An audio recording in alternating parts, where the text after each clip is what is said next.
खबर गोंडा जनपद से है, जहां जिस प्रकार व जितनी ही तेज गति से जनपद में प्रवासी मजदूरों के आने की संख्या बढ़ रही है, उतनी ही तेज गति से कोरोना संक्रमित मरीजों की संख्या में भी बढ़ोतरी हो रही है।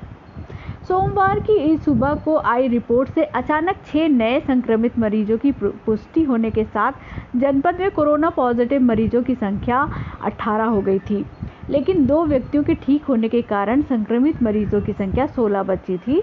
तभी अचानक उसी दिन शाम को 3 बजे नए कोरोना संक्रमित मरीजों का जनपद में प्रवेश करते ही ये संख्या 19 हो गई। ये तीनों मरीज मुंबई से भागकर जनपद में आए थे।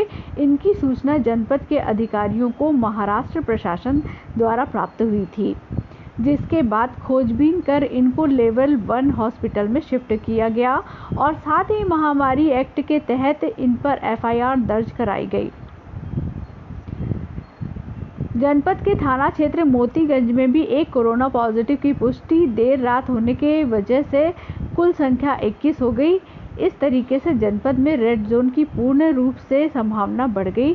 जिन तरीके से लोग गैर राज्यों से कोरोना पॉजिटिव रिपोर्ट आने के बावजूद भी जनपद में प्रवेश कर रहे हैं, इससे जनपद में बहुत बड़ा खतरा बनता जा रहा है।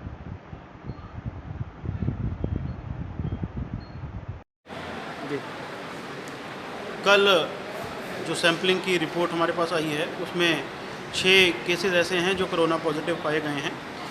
इस 6 को मिलाते हुए कुल केसेस की संख्या जनपद में अब 18 हो गई है, जिनमें से 2 केसेस हमारे रिकवर होके उनको डिस्चार्ज किया जा चुका है और 16 ऐसे केसेस हैं जो हमारी L1 की फैसिलिटी जो पंडरी कृपाल में बनाई गई है, वहाँ पर वो भर्ती हैं, उनका इलाज चल रहा है। उनकी सभी की डेली जांच हो रही है और 12 दिन पर उनका RT-PCR के द्वारा दोबारा से परीक्षण कराया जाएगा और लगातार 2 नेगेटिव रिपोर्ट आने के बाद उनको छोड़ा जाएगा। अगर कोई गंभीर स्थिति में आता है तो उनको L2 में शिफ्ट किया जाता है और अगर कोई पहले से ही गंभीर स्थिति में रहेगा तो उसको सीधे ही L2 में ले जाने की प्रक्रिया तैयार की गई है। जो हमारे पॉजिटिव केसेस आए हैं, उसमें कल के केसेस को छोड़ते हुए 5 हॉटस्पॉट हमारे एक्टिव थे। कल के 6 केसेस को 3 हॉटस्पॉट बनाए जा रहे हैं।